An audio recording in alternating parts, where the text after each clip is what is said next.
García Román nos hablará de creatividad en la escuela, muy interesante. Ella es psicóloga, pedagoga y maestra y será muy interesante lo que nos contará. Pues el tema, siempre me ha preocupado el tema de la creatividad dentro del sistema educativo. Sobre todo en una sociedad en la que vivimos, en la que, bueno, pues es una sociedad postindustrial en el cual el conocimiento está a golpe de clic y precisamente lo que demanda el mundo del trabajo es tener conocimiento, pero además tener ideas, porque las ideas, por supuesto, no se pueden tener si no se tiene conocimiento, pero hay que potenciar desde el sistema educativo, desde edades tempranas, que la creatividad no se pierda. Y ese es lo que vamos a exponer. Mi ponencia va a constar una primera parte en el que bueno, voy a tratar de centrar el tema de lo que es la creatividad, porque muchas veces se entienden por creatividad cosas que no es tal creatividad dentro del sistema educativo, siempre estoy hablando. Y luego, pues, ¿qué pasa con el sistema educativo? ¿Qué es lo que hace el sistema educativo para que el alumnado parte de la creatividad que tiene en edades tempranas la vaya perdiendo? Bueno, pues creatividad viene del latín creatio, que es creación, que es pensar más allá de las ideas admitidas, combinando de forma original conocimientos ya adquiridos.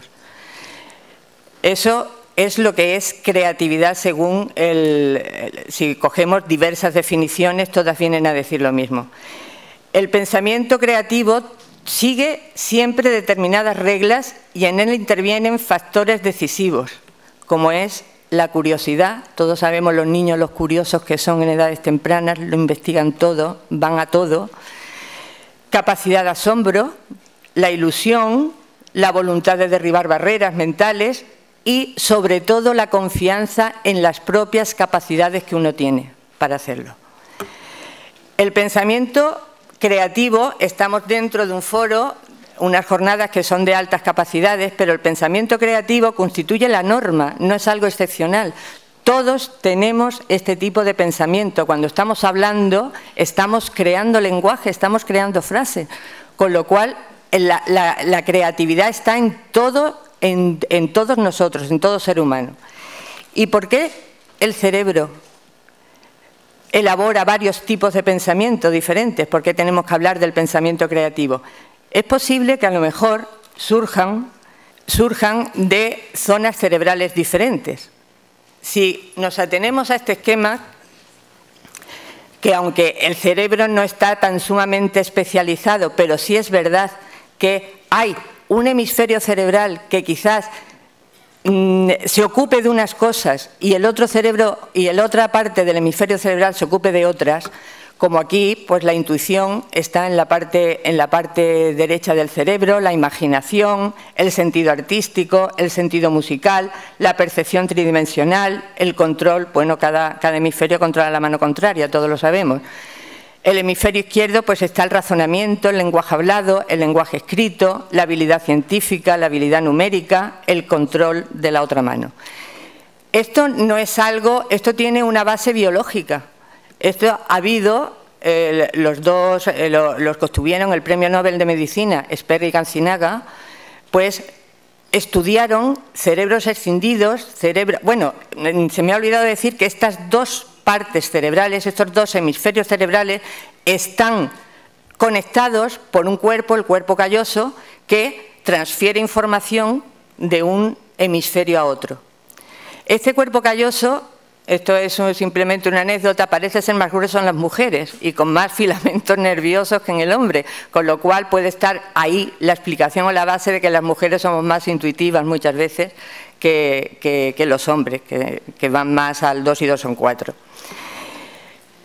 Estos dos investigadores pues, estudiaron cerebros escindidos en el cual se había cortado o se había seccionado el cuerpo calloso para evitar en personas epilépticas se había extendido en personas epilépticas para evitar que las descargas neuronales se generalizaran a todo el cerebro. Y se vio, hicieron curiosos experimentos en el cual se vio que con ciertos estímulos y en ciertas se activaban más una parte cerebral que otra.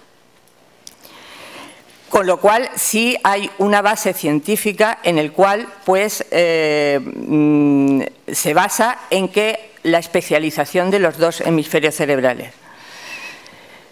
Si yo les pongo este problema, que muchos conocerán porque a lo mejor está pululando por ahí,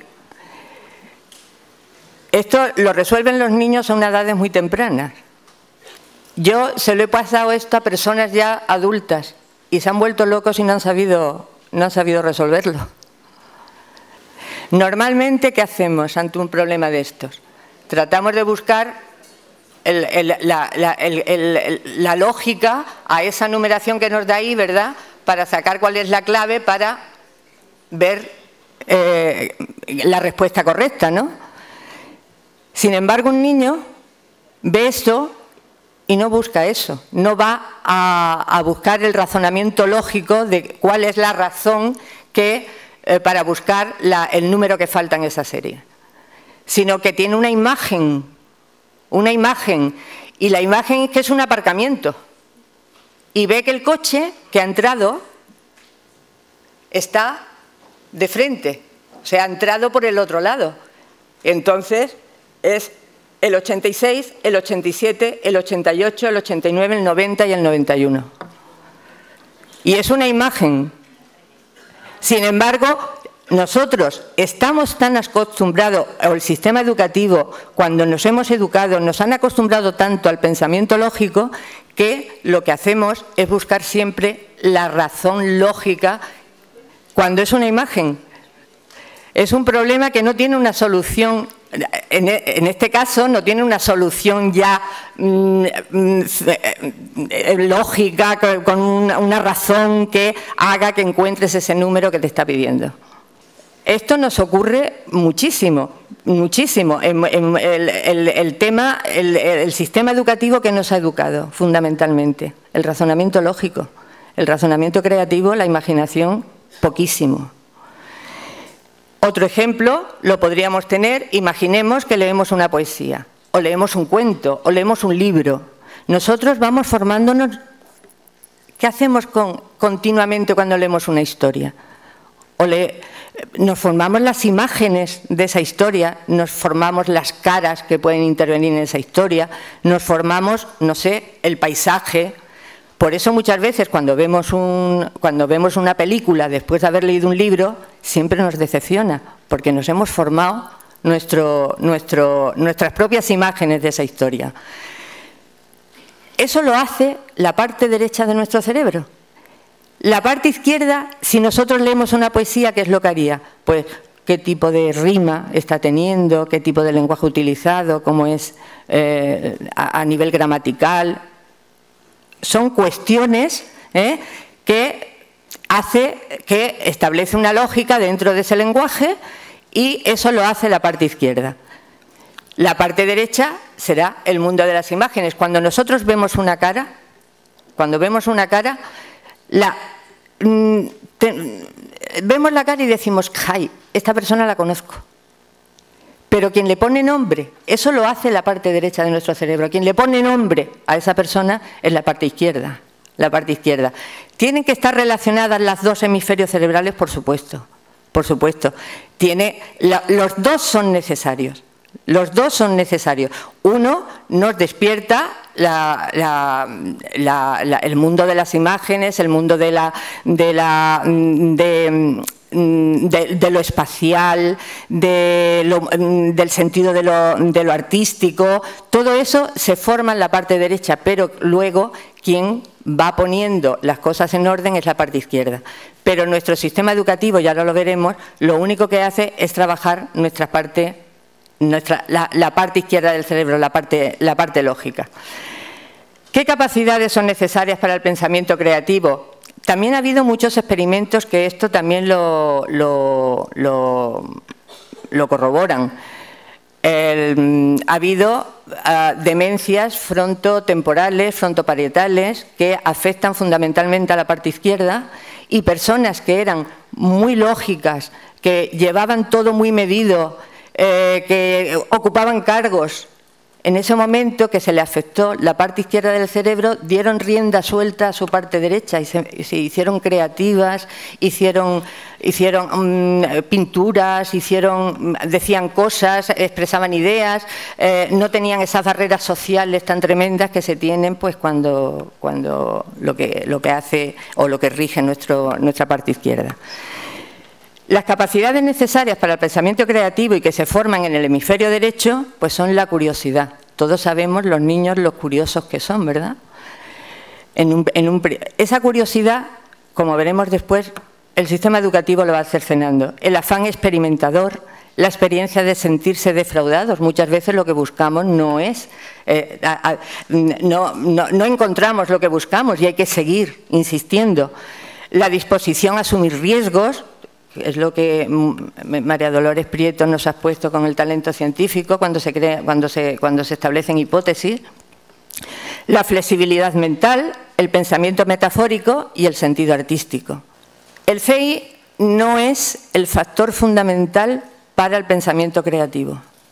Y esto también hay experimentos que así lo demuestran. Durante la Segunda Guerra Mundial había modelos nuevos de aviones que intentaban buscar a los pilotos más eficientes, con ideas más que fueran capaces de idear la manera de salvar un avión si tenían un accidente, ¿no? Buscaron a las personas de mayor cociente intelectual, las personas más inteligentes, y no dieron mejores respuestas que el resto.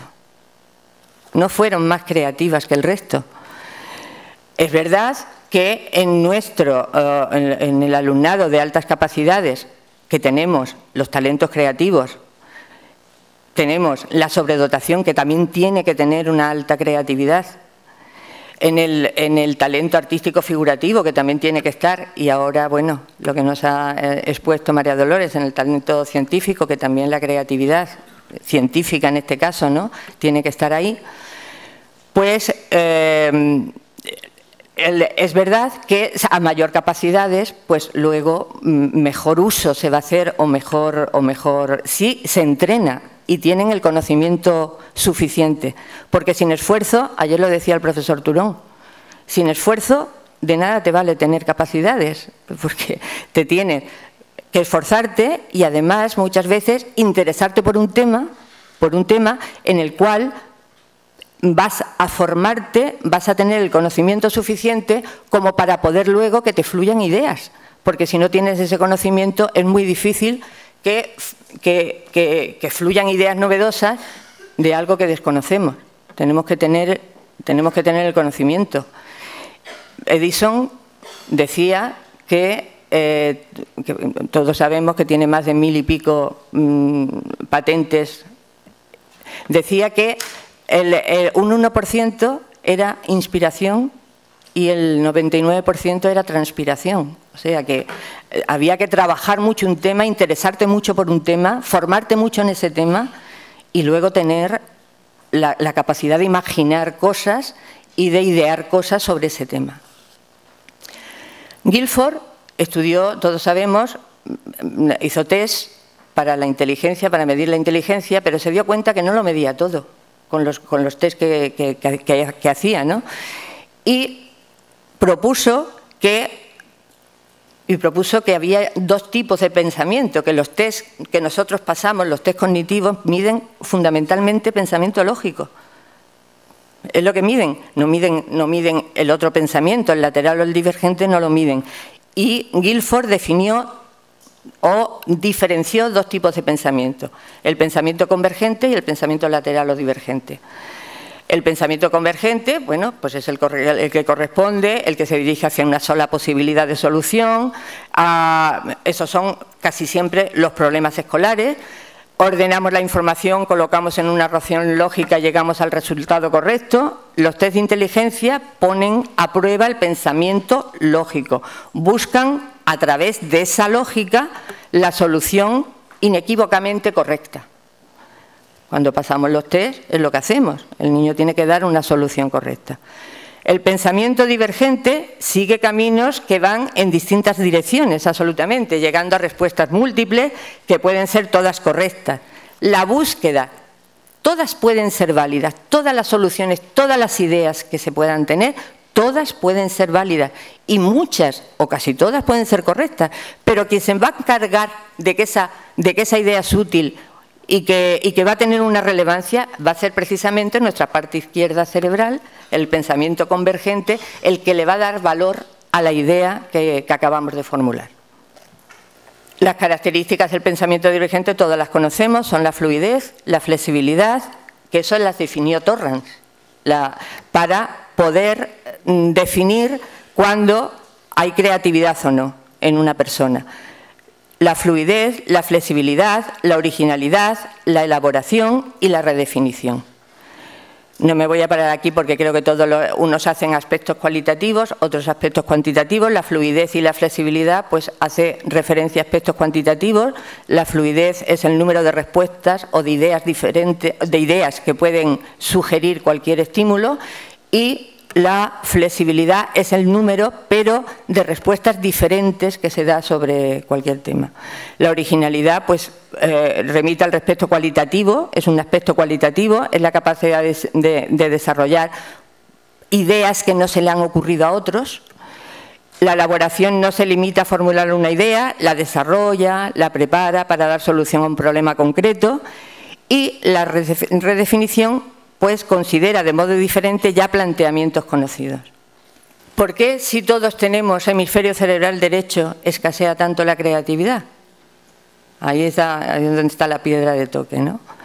En la infancia la fuerza creativa es ilimitada, pero se hace un mal uso de esa fuerza creativa de la infancia. Todos conocemos a los niños se montan en un mantel, se ponen el mantel, es un campo de batalla, cogen el tenedor que es una espada. Ellos tienen una fuerza, una imaginación tremenda. ¿Qué pasa cuando entran en la escuela? Y muchas veces ya en la familia, Muchas veces ya en la familia se concede valor preferente a las resoluciones correctas de los problemas. Muchas veces los niños idean otra manera. Yo he tenido casos de niños que me ha llegado a la escuela y le he dicho, bueno, pues resuelve, a ver, inventa, di cómo resolverías esto, un problema que se podría llegar pues a diversas maneras, ¿no? Y me dice, o en una división, que a lo mejor la estás haciendo, tratando de explicarle, dice, no, así no la puedo hacer porque mi profesora me ha dicho que la haga de esta manera. O sea, siempre vamos por caminos trillados, vamos por caminos ya que están previamente definidos y no se deja salir a los chicos de esa. Hay un vídeo por ahí que lo he visto en el cual se ve un aula de infantil de 5 años, pero esto también lo hemos vivido casi todos, ¿no? Y que mucho cuidado, que esto no es culpa del profesorado, que es culpa del sistema educativo, que tiene que replantear otro tipo de metodología. Pero también hay profesores más creativos y profesores menos creativos, como todo, ¿no? Pero se ve un aula de infantil de 5 años en el cual, pues bueno, se le da un modelo a unos niños para realizar un animal, no me acuerdo si es un conejo, me parece, que se le pone para que... y bueno, los niños, la profesora lo tiene todo organizado, en cada mesa tiene el algodón, la cartulina, los lápices que van a utilizar todos los niños exactamente igual, y con un modelo de conejo que los niños tienen que fabricar, tienen que recortar, tienen que pegar, tienen que hacer, ¿no? En otra aula de 5 años, la profesora entra con los niños, abre una caja y salen 4 o 5 conejos. Los conejos, los niños alborotan, etcétera, los niños ven los conejos, al final los conejos se recogen y luego el material está todo para que los niños cojan el material que quieran, los lápices que quieran, recorten como quieran y que cada cual haga un conejo. ¿Dónde creen ustedes que hay más creatividad? ¿En el primer ejemplo o en el segundo? En el segundo tienen que desarrollar ellos. Ellos van a fabricar, va a haber muchos conejos diferentes seguramente. En el primer caso va a haber un solo modelo de conejo. Entonces, es una cuestión de metodologías, no es tan difícil. Yo cuando se hablaba esta mañana y hemos hablado del tema los distintos modelos que puede haber de atención para el alumnado, etcétera, yo creo que la clave está en la formación en metodologías. Es que aquí, en Andalucía, estamos defendiendo el modelo inclusivo en la escuela. En la escuela caben todos, pero por supuesto no todos van a recibir lo mismo. El que más necesita va a recibir más y tiene que recibir más.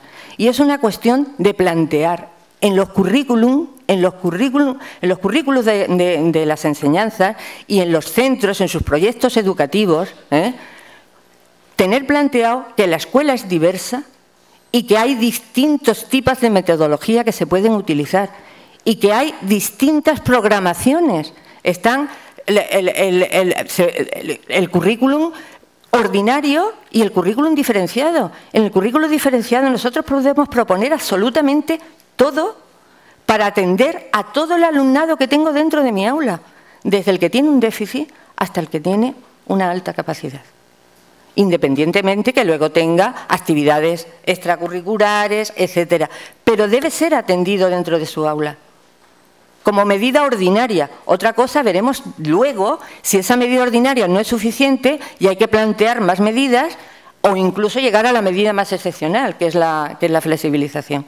Pero en principio hay que plantearlos como medidas ordinarias, de atención a todo el alumnado. Muchas veces el alumnado de alta capacidad o el alumnado con talento, en un currículum diferenciado encuentra su confort cognitivo, lo encuentra, independientemente que luego tenga otras cosas, pero dentro del aula lo encuentra, no se aburre. Y las aulas más creativas son las aulas más divertidas, las que más motivan.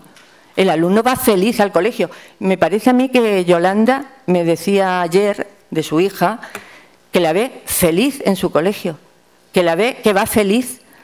Y me decía que se están planteando precisamente, pues, sobre todo en las matemáticas, me hablaba ayer Yolanda, de, bueno, que están haciendo pues unas matemáticas divertidas, creativas, en el cual el alumnado, todo el alumnado se siente feliz, pero también el de altas capacidades, claro.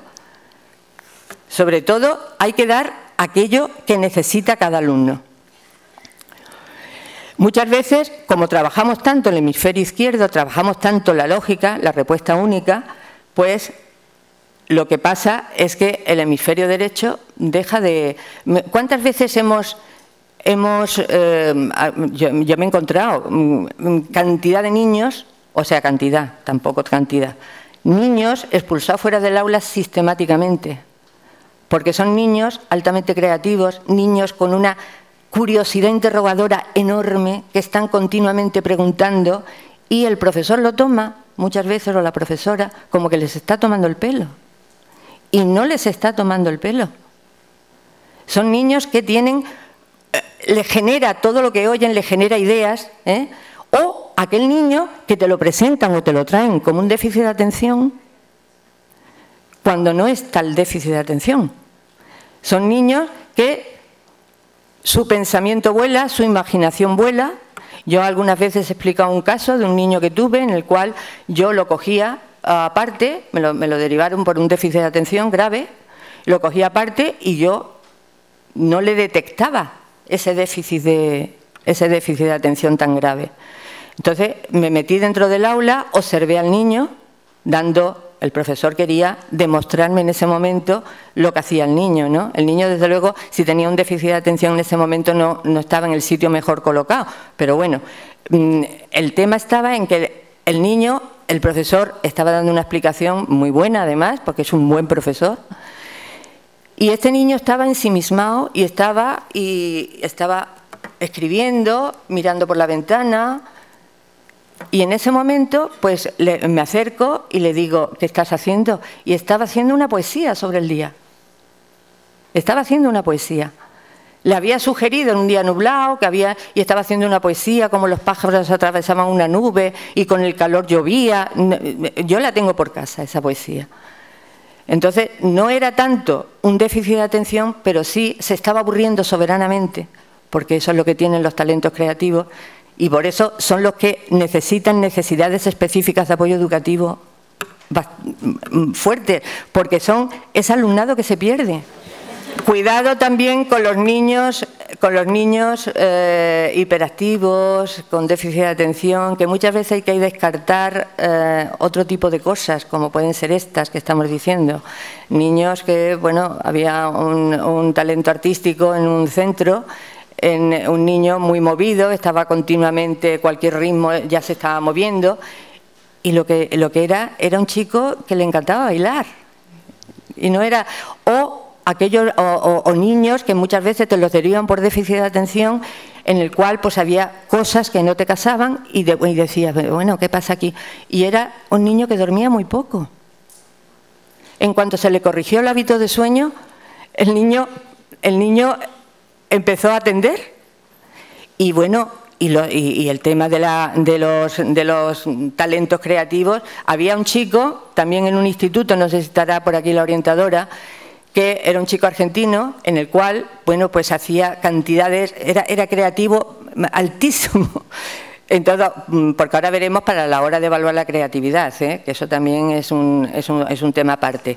Era un chico que hacía cortos. Tú te tienes que enterar siempre cuando evalúas de la creatividad, porque no hay un CI para la creatividad infalible. Tú tienes que ver cuáles son sus producciones, qué es lo que hace ese chico. Hay una evaluación cualitativa que apoya a la cuantitativa.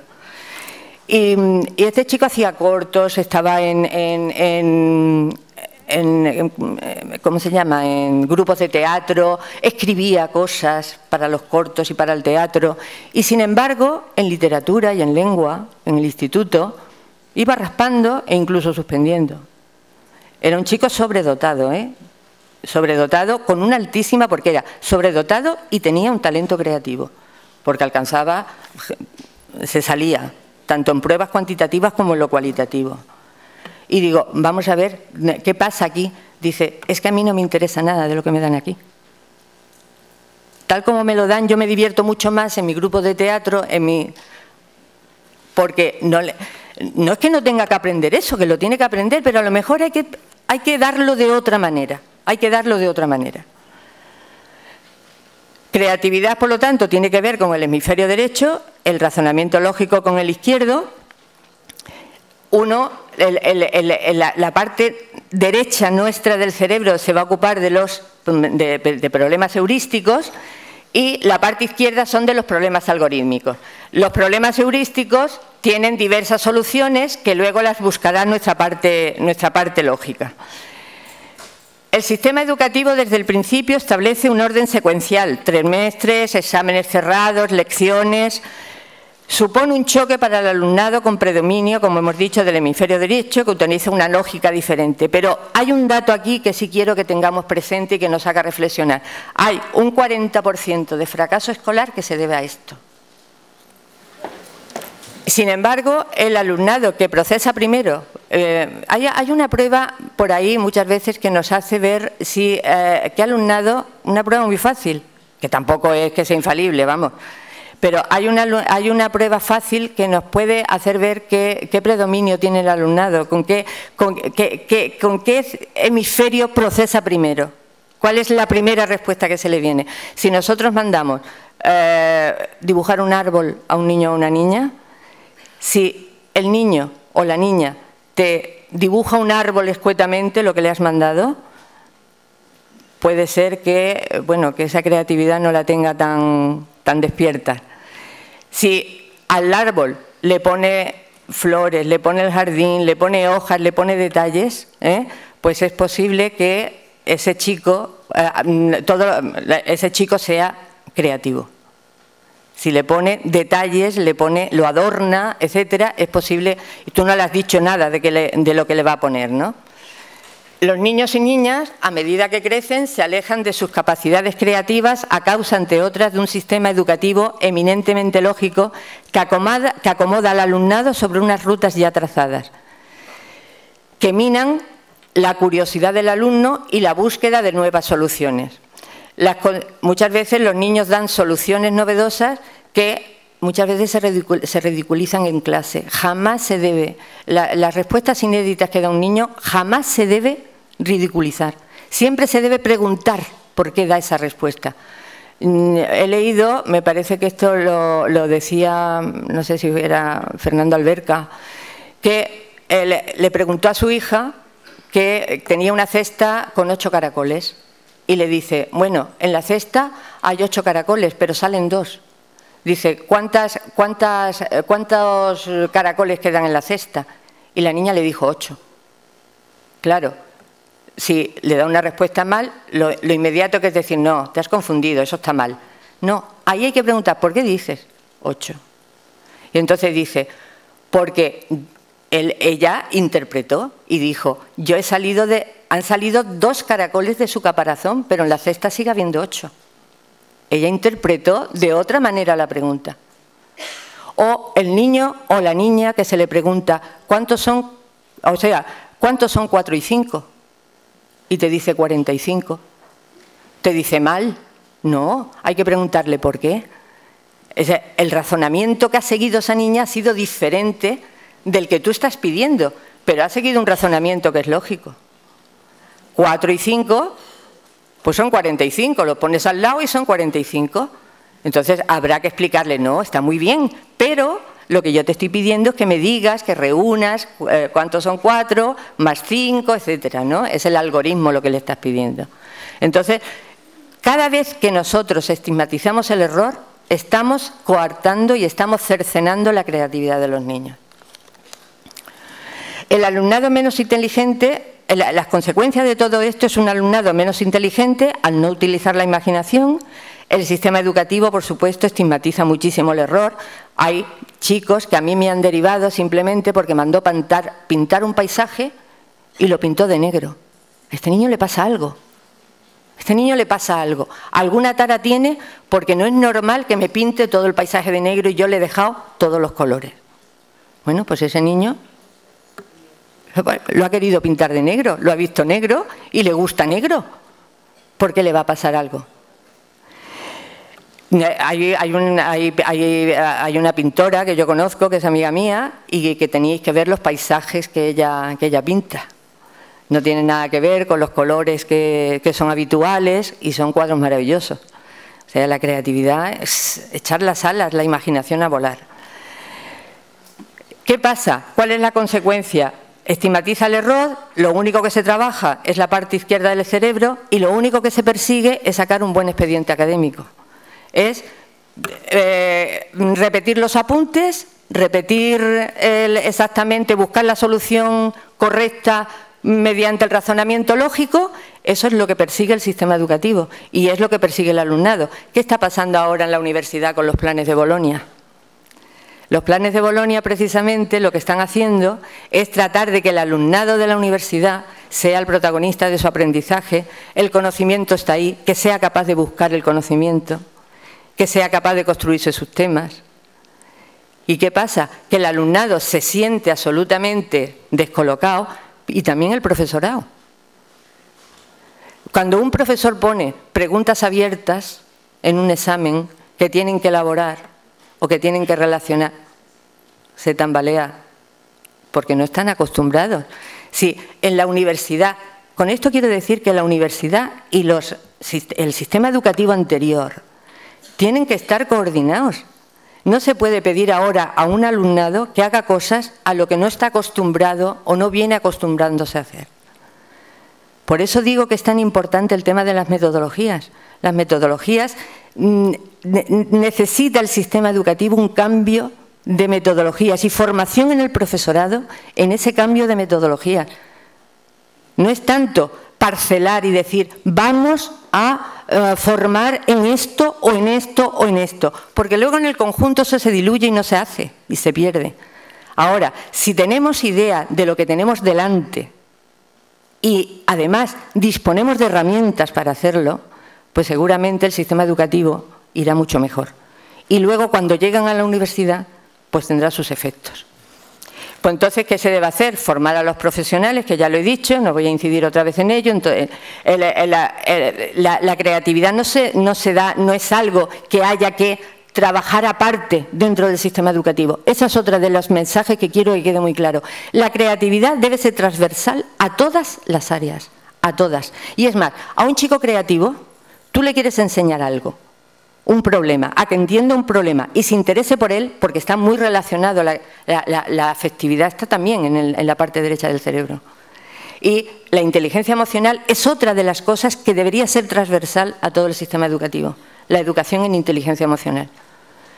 Si a estos chicos tú le cambias un problema de matemáticas que no entiende y además no le interesa, pero se lo dices, una división, por ejemplo, y le dices, mira, pues fíjate, tengo que repartir varias comidas entre varios niños que son muy pobres, que no tienen que comer, que están hambrientos. ¿Cómo harías esta repartición o cómo lo harías? A lo mejor a ese chico le atraes la atención. Por eso muchas veces son metodologías, es manera de elaborar o de decir las cosas o de plantear las cosas diferentes. Que le viene bien a todo el alumnado, no solamente al alumnado de altas capacidades o al talento creativo. Le viene bien a todo el alumnado, pero se beneficia muchísimo porque si no el talento creativo se pierde. Luego Teresa nos va a hablar de la detección temprana precisamente de esto y va a proponer un test de detección, ¿no? o de evaluación, que es de evaluación de la creatividad.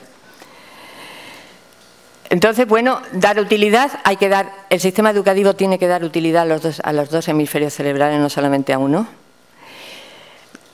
Proporcionar tiempo.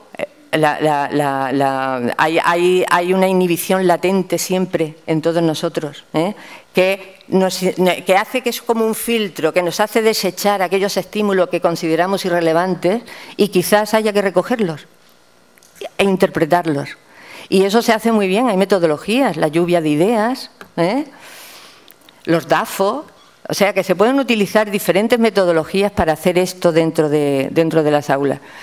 Metodologías flexibles, integradoras, que tiendan a desterrar actitudes y comportamientos con el alumnado que propicien la inseguridad, por eso digo que está tan relacionado con lo emocional, la inseguridad, la baja autoestima y el miedo al rechazo. Un niño que presente esto, inseguridad, baja autoestima y miedo al rechazo, jamás va a proponer nada. Nunca. Entonces, eso hay que trabajarlo dentro del aula, hay que darle protagonismo. El alumnado es el alumno o la alumna es el protagonista del aula y es el que se tiene que sentir confortable dentro de ella. Y se tienen que sentir todos, no solamente algunos, se tienen que sentir todos. Crear climas que favorezcan la creatividad, destacamos la libertad, la tolerancia a la ambigüedad, conceder tiempo para idear. Muchas veces cuando pasamos, y esto quiero también destacarlo, cuando pasamos test de creatividad, ¿qué hacemos? Ponemos al alumno y a la alumna en una situación, lo primero que es artificial. Y en ese momento le estamos pidiendo que sea creativo. O a lo mejor en ese momento no es creativo el niño. A lo mejor no se le ocurre nada. A mí me pasó con el tema bueno, el torrance, la parte de las líneas paralelas, donde el niño tiene que... Al niño me hizo 4 o 5 dibujos, casi todos iguales, y no sé. Y luego del recreo, eso se lo había pasado por la mañana, que además yo lo veía que no tenía ni ganas, y dice, Lola, mira todo lo que te he hecho. Y no sabes tú la cantidad de dibujos que me hizo. Y me lo dijo la profesora, dice, si han tenido un rato de hacer cosas y lo ha estado haciendo esto. Pues se le habían ocurrido miles de cosas y en el momento que lo estábamos evaluando, no. Por eso no hay un tiempo para la creatividad. Yo muchas veces, el Arquímedes, Arquímedes que hizo el principio de la flotabilidad, que hizo el tema, la estructura del benceno, ellos habían estudiado, estaban muy motivados por ese tema, porque si no están motivados y no han estudiado el tema, realmente no se les va a ocurrir nada, es muy raro que eso ocurra. Pero Arquímedes, ¿qué pasó? Cuando estaba en la bañera, ¿no? Se le ocurrió el principio de la flotabilidad. Cuando estaba fuera del laboratorio y había puesto la mente en otro lado, su mente seguía trabajando. Y de pronto hay una fase de incubación y de pronto aparece la iluminación. Eureka, ya tengo la solución. El Kekulé pasó igual, soñaba con serpientes. y vio que la estructura del benceno tenía que ser circular. Se le ocurrió, hizo una asociación de ideas. Entonces, la creatividad es eso, la creatividad. Y hay que acostumbrar al alumnado a que expresen sus ideas sobre las cosas. Hay que plantearles las cosas de distinta manera, que ellos las planteen de distinta manera, que busquen distintas soluciones. Había un chico en un instituto de Marbella, que no sé si estará aquí el orientador, que daba, para cada problema de matemáticas, era capaz de dar 8 o 9 soluciones diferentes. Y tenía un profesor de matemáticas muy guay, que todas se las contemplaba y casi todas eran correctas. Pero también os puedo decir el caso contrario, de chicos que en exámenes han tenido que demostrar que esa solución era correcta, porque no se había planteado ni siquiera que se pudiera resolver de esa otra manera. Y bueno, y la discusión y el debate. O sea, cada vez que hay ideas hay que debatirlas y hay que encontrar aquellas que son útiles, que se pueden llevar a la práctica. No todas las ideas son útiles. Todas hay que escucharlas, pero no todas las ideas se pueden llevar a la práctica. Y eso se hace a través de la discusión y el debate.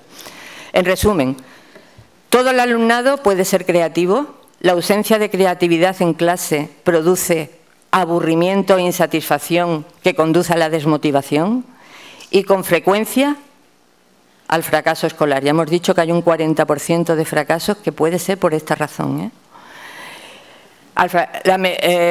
Toda metodología creativa tiene que ser transversal a todas las áreas. No puede ser algo que se dé. Ahora que tengo un tiempo libre los viernes a última hora doy una clase de creatividad, que muchas veces no se está haciendo creatividad. Se están trabajando materiales, se está trabajando técnicas, se están trabajando otro tipo de cosas, pero no se está trabajando creatividad.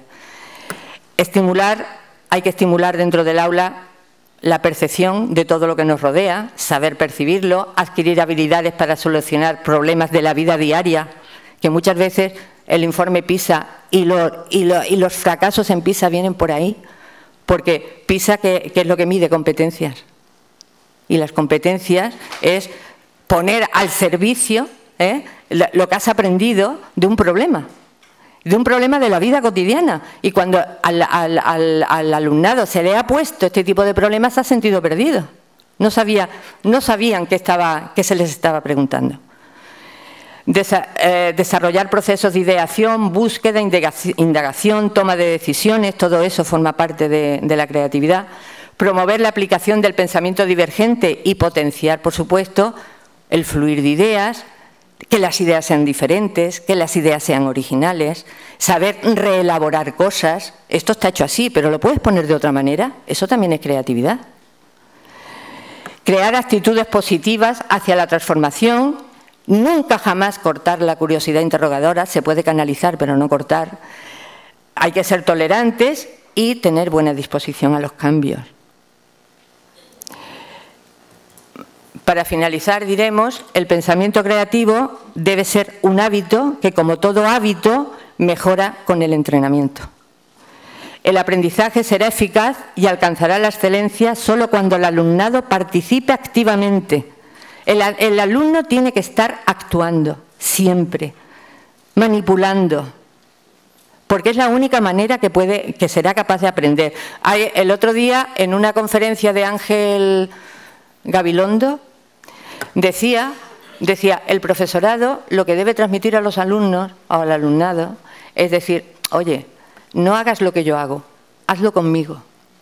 Eso es un poco la base de los talleres de mentoría que llevamos. O sea, los mentores, ¿qué hacen con el alumnado? Trabajar con ellos. O sea, los experimentos no lo hace el mentor, los hace el mentor con los alumnos, participan activamente. Y eso es lo que hay que extrapolar y me imagino que en los programas Profundiza también está ocurriendo esto. El aprendizaje será eficaz y alcanzará la excelencia solo cuando el alumnado participa activamente, eso está clarísimo. El alumnado pasivo no aprende. Mantenga la atención, la curiosidad, se fije metas, soporte la frustración y la ambigüedad y sea capaz de esforzarse. Tenemos que ser capaces de motivar de tal manera que el alumnado quiera aprender. Porque también ayer decía Turón que no se puede enseñar al que no quiere aprender. Entonces tenemos que tratar de despertar las ganas de aprender en nuestro alumnado. Hay que hacerle el aprendizaje atractivo. Necesidad de currículos que integren que integren el pensamiento racional, el pensamiento crítico y el pensamiento creativo. Esa es la finalidad. Y alguna máxima. El cerebro no debe acostumbrarse nunca a seguir las sendas trilladas. Había un niño, y eso es otro ejemplo, y eso lo he vivido yo, en el cual la profesora mandó hacer, en un descanso entre tarea y tarea, le dijo, era el otoño, y le dijo que hicieran hojas. Pero le dijo, hacedme una hoja de tal medida, me ponéis, la pintáis de color tal o tal, le ponéis... Bueno, pues los niños les dio los materiales para que... Y luego la recortáis, porque luego se va a exponer la que haya salido mejor recortada. Por eso digo que muchas veces se piensa que se está haciendo creatividad cuando se están trabajando otro tipo de habilidades, ¿no? Y entonces, bueno, los niños empezaron con la tarea y uno de los niños, que además está identificado, estaba flexibilizado, era de altas capacidades, con problemas sociales bastante importantes, este niño, problemas de interacción social, no que tuviera problemas, que estuviera incómodo en la clase, sino que le costaba establecer. Y entonces ese niño, que era también altamente creativo, pues a él se le fue su imaginación y se olvidó de que la profesora había dicho que hiciera una hoja de tales medidas, con tales tal. Y hizo una hoja a su modo, como quiso, la recortó como quiso y la hizo... hizo una hoja grandísima y puso todas las banderas del mundo estaban representadas en la hoja.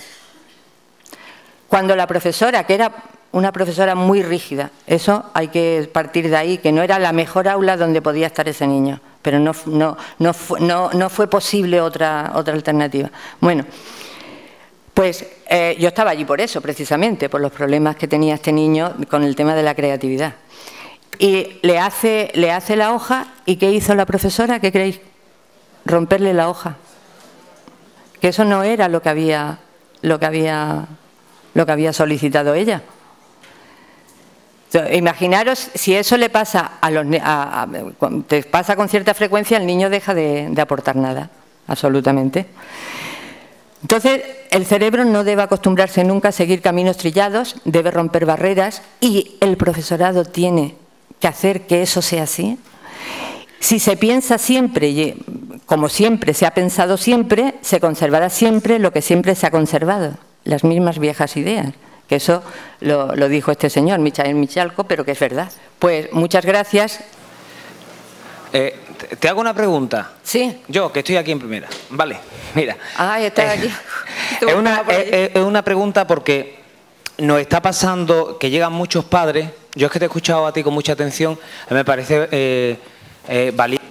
Algunas de las cosas que has dicho me parece muy valiente, porque estás proponiendo hacer cosas dentro del sistema y me parece muy interesante.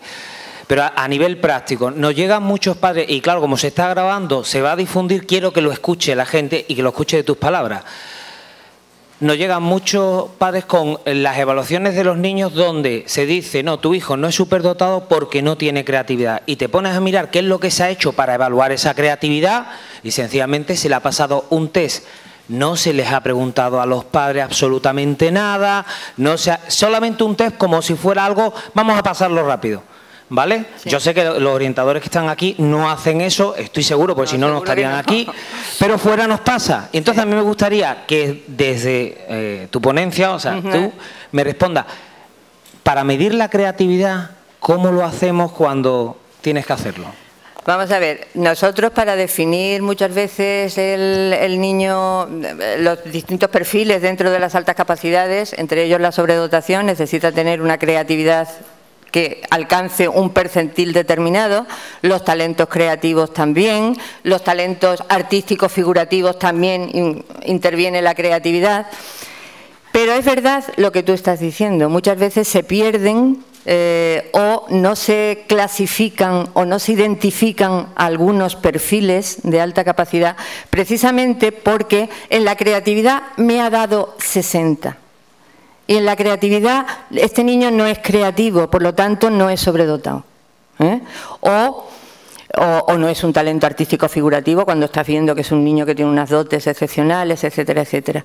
Y es verdad que muchas veces no se está midiendo bien la creatividad. La creatividad, cuando tú pasas un test de creatividad, la interpretación de ese test influye muchísimo la interpretación que haga el evaluador. Interviene muchísimo. Porque no hay un CI que determine con fiabilidad, este niño es creativo, este niño no es creativo, este niño tiene creatividad. Partimos de la base que todos tienen creatividad, porque todos somos creativos, todos, en alguna medida, más medida, unos los tenemos más cercenados, otros tenemos la inhibición latente más fuerte que otros, porque los altamente creativos es que tienen una inhibición latente muy baja y se replantean absolutamente todo lo que ven y no tienen miedo, además, a exponerlo. Entonces, siempre hay que hacer una valoración cuantitativa y paralela una cualitativa. Hay que preguntar siempre, tengo un dato cuantitativo, me ha dado esto. Lo primero lo he obtenido de una situación artificial absolutamente, como es una situación de examen en el que tú te pones con el niño y le pides en ese momento que sea creativo. A lo mejor en ese momento no tiene ni ganas ni de hacer nada, ¿no? Y lo ideal sería hacerlo en diferentes momentos, pero sobre todo preguntar a las familias, ver sus cuadernos de clase, preguntar a los compañeros. Muchas veces te están diciendo los compañeros, con este no queremos jugar porque siempre está inventando juegos nuevos y no sabemos jugar, por ejemplo, ¿no? Eso ocurre. O como me ocurrió a mí, en una niña que teníamos dudas con el tema de la creatividad, etcétera, le preguntamos a la familia, vino el abuelo y me trajo todo lo que la niña le hacía en casa. Le había hecho cajitas para los clavos, pero cada cajita tenía una forma, cantidad de producciones que la niña ideaba, o yo qué sé, o se estaba inventando cosas como me decía otro padre una vez, con el papel higiénico, que hacían no sé cuántas historias, cómo plantea las cosas, las preguntas que hace en clase, cómo pregunta el niño, qué tipo de lenguaje está utilizando, porque muchas veces nos llama la atención el lenguaje de esos niños. Entonces, si a mí me ha dado 60 en el valor cuantitativo, que tiene sus dudas el tema de cómo lo he pasado, la valoración cualitativa a lo mejor me apoya que, bueno, aunque me ha dado un 60, este niño es creativo y este niño cumple los criterios, evidentemente. La creatividad depende mucho del criterio del que evalúa, pero que tenemos que tener en cuenta más datos, los cualitativos, más de apoyo a los cuantitativos, por supuesto. El que te da 80, 85 ya pues bueno, ya lo das por supuesto, ¿no? Aunque también habría que hacer el otro tipo de evaluación, ¿no? Pero sobre todo en aquellos que no llegan y estás viendo cómo no llega. ¿Cómo no llega? Yo cuando empezamos el tema aquí de las altas capacidades, hay una adaptación del Torrance que hizo la Comunidad de Murcia, que hizo además María Dolores Prieto y su equipo, en el cual cogieron algunos elementos del Torrance, como es el subtest de las paralelas, el subtest que aparece en completar dibujos y el que tenían que hacer dándole un cartoncito verde, el que tenían que desarrollar pues un dibujo, el que ellos quisieran, ¿no? Yo siempre lo he pasado, eso me ha dado a mí muchísimos datos. Te estoy hablando, remóntate a los años 90 a mí me ha dado muchísimos datos a la hora de evaluar, pero siempre yo he pedido al chico y a la chica que me cuente una historia sobre lo que ha dibujado. Siempre. Porque eso sí que te va a enriquecer el tema de la creatividad, del dibujo que ha hecho.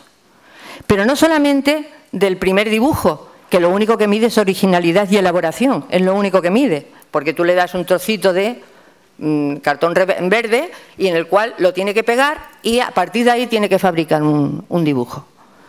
Pues, bueno, ahí mides, pero si tú le dices, ahora cuéntame un cuento, a mí me encantaría que me contaras un cuento. Por supuesto, tú, en cada evaluación, para evaluar la creatividad, tú tienes que tienes que hacer tan atractivo el encuentro y que el niño se sienta tan a gusto, porque es cuando va a sacar, cuando va a tener ganas de hacerlo. Y en todos los demás también le decía que me contaran una pequeña historia. Yo tenía ahí un banco de datos, aparte de los cualitativos que pedía, que ya me daba igual el numerito. Se estaba viendo que el niño o la niña tenía una creatividad alta. No sé si he respondido a... Gracias. Yo tengo una niña con una superdotación en matemática a nivel aritmética y memoria. Tiene 7 años. Entonces, comentabas antes de una escuela en la que se daban matemáticas creativas y divertidas. En el cole de mi niña no son ni creativas ni divertidas. No. Son aburridísimas, son muy esenciales y ella se aburre soberanamente. Incluso yo en ratos libres intento plantearles problemas más avanzados, intentando que sea más divertido, y aún así pues un poco lo hace porque yo se lo pido. ¿Pero que no le gustan las matemáticas? Sí le gustan las matemáticas, pero no tiene una... Le gustan, pero no tiene una motivación especial para ella, ¿no? Para aprender. Entonces, yo me pregunto, ¿cómo puedo promoverle, pues, varias cosas que has dicho, ¿no? La aplicación del pensamiento divergente, la creatividad, la motivación, las ganas de aprender desde casa. ¿Dónde encuentro información? ¿Quién me puede ayudar en esto? Por ejemplo, le compro un ábaco, ¿qué tipo de ábaco? ¿Qué juego le planteo con él para que se motive? ¿Quién me puede resolver o desde casa cómo resuelvo estas dudas? Y otra pregunta, ¿hasta qué punto otros campos en los que no tiene una habilidad específica, que pueden ser creativos, yo qué sé, pues el baile o no sé, actividades de tipo creativo, puede potenciar pues esto mismo, la creatividad, el pensamiento divergente, la ganas de aprender desde casa, aunque no sean sus talentos, sus habilidades concretas, ¿no? Entendido. Gracias. Pues vamos a ver, las matemáticas, yo siempre, el carácter que os he comentado del tema de PISA, que bueno, que fracasaban, sabéis que estamos en el sexto, yo qué sé, me parece, no sé si era en el sexto, empezando por la cola, yo qué sé, da igual. El tema de las matemáticas que han fallado, que no son hábiles con las matemáticas, yo creo que los conocimientos los tienen, lo que no saben es aplicarlos, no saben las competencias. ¿Por qué? Porque no se le han explicado o no los han adquirido de manera para adquirir la competencia, no el conocimiento.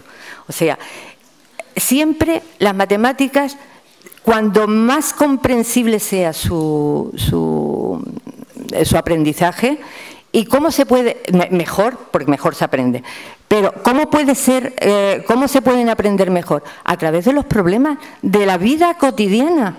Es ahí, oye, si tú quieres ir aquí o quieres ir allí, ¿qué tendrás que hacer? Pues a lo mejor la niña te da diferentes soluciones y dice, pero también hay una solución matemática para esto. Y entonces hay que aprenderlo, hay que aprender tal operación, hay que darle sentido a la materia. Muchas veces yo recuerdo, cuando a mí me explicaban las matemáticas, cuando hice preuniversitario y me empezaron con las matemáticas modernas y me empezaron a decir y tal y cual, yo aquello me lo aprendía. Digo, bueno, ¿y esto para qué me va a servir? Porque no le daban la finalidad que puede tener eso. Cuando los chicos y las chicas ven el objetivo de su aprendizaje, ¿para qué aprenden eso? ¿Y para qué lo van a utilizar? Yo creo que esa es la principal fuente de motivación. Muchas veces, vamos, yo no sé ahora, pero yo he entrado muchas veces en clases, y eso no es cuestión que yo no estoy criticando a los profesores, mucho cuidado, estoy criticando un poco la dinámica del sistema educativo, ¿no? En el cual, pues tú estás viendo a niños de primero de primaria haciendo cuentas interminables de sumar. O sea, cuentas que para ellos, ¿qué están haciendo ahí? Están aprendiendo una mecánica, pero no saben lo que están haciendo. Pero si esas cantidades no tienen ningún sentido para ellos, ¿qué están haciendo ahí? Pues con eso extrapolarlo a lo que quiera. Siempre darle un sentido, una finalidad al aprendizaje que va a adquirir. Porque eso va a ser la fuente de motivación mayor. El colegio, bueno, pues es un colegio que yo ya le he dicho a esa profesora que está haciendo eso, le he dicho a Yolanda que le diga a esa profesora que pueda publicar eso, que por lo visto está haciendo pues que su hija aprenda las matemáticas y el resto de los niños, ¿no? Con felicidad. yo muchas veces se lo digo a los padres, no hay, a la familia, no hay que meter a nuestros hijos simplemente, mi hija es de alta capacidad, lo tengo que llevar a un programa el que sea de enriquecimiento, sea baile, sea... No, y muchas veces van a 20 cosas y los niños se saturan. Que vaya, que conozca las cosas, pero que vaya aquello que verdaderamente le reporte y que le interese. Aquí quisiera hacerle una pregunta, ya que se ha hablado tanto de creatividad, y quería saber su opinión sobre las evaluaciones externas que establece la Consejería, las pruebas, escalas y demás. Quisiera saber su opinión si realmente en esas pruebas, escalas, se está valorando, evaluando aspectos relacionados con la inteligencia emocional o con el aspecto de la creatividad. Y si ese no es el caso, me gustaría saber su opinión sobre qué podríamos hacer los maestros cuando realmente la Consejería nos está marcando el camino por el que debemos de ir y por otro lado estamos escuchando esta conferencia que es muy interesante, pero que por otro lado creo que no casa, ¿no?, con el aspecto que nos marca la Consejería y que ahí hay unas pruebas externas con unos valores cuantitativos y tal, donde las respuestas no son, es decir, donde las respuestas son únicas, no son abiertas, pienso, pero quería saber su opinión al respecto. Gracias. Sí, yo en principio ya he dicho que yo no, vamos a ver, no es culpa, yo he conocido a profesores altamente creativos que han intentado metodologías diferentes dentro del aula, muy extremas, y que han tenido que volver al redil, porque se les ha tachado de que no enseñan lo fundamental, de que no enseñan las cosas importantes. O sea, claro, yo cuando hablo de esto siempre hablo del sistema educativo. El sistema, estamos todos en unos caminos definidos y trillados. Y eso es lo que se va buscando el dato. Lo que pasa es que sí la metodología que se utiliza para enseñar debe estar más acorde con los problemas de la vida cotidiana y de la vida que se van a encontrar fuera de la escuela. Estos conocimientos los tienes que aprender, darles un objetivo y después aplicarlos dentro de problemas de la vida cotidiana, que es lo que luego van a pedir en las evaluaciones externas.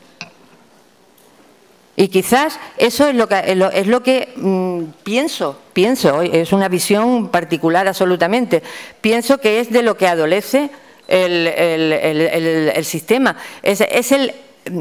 Yo para mí, y por eso levanté la mano cuando estaba antes Manuel Vázquez, decir que la formación en el profesorado tiene que ser en metodologías diversas, en cómo aplicar distintas metodologías dentro del aula, para que se beneficie la totalidad del alumnado, desde el niño que tiene déficit hasta el niño que presenta capacidades excepcionales.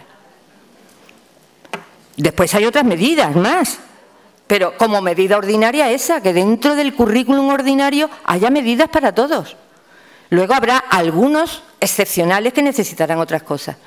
Pero es verdad lo que dices, pues, y es lo que he apuntado. O sea, el cambio es de las metodologías dentro del sistema educativo para que los niños aprendan de otra manera y puedan ser más competentes a la hora de responder, pregunte quien pregunte.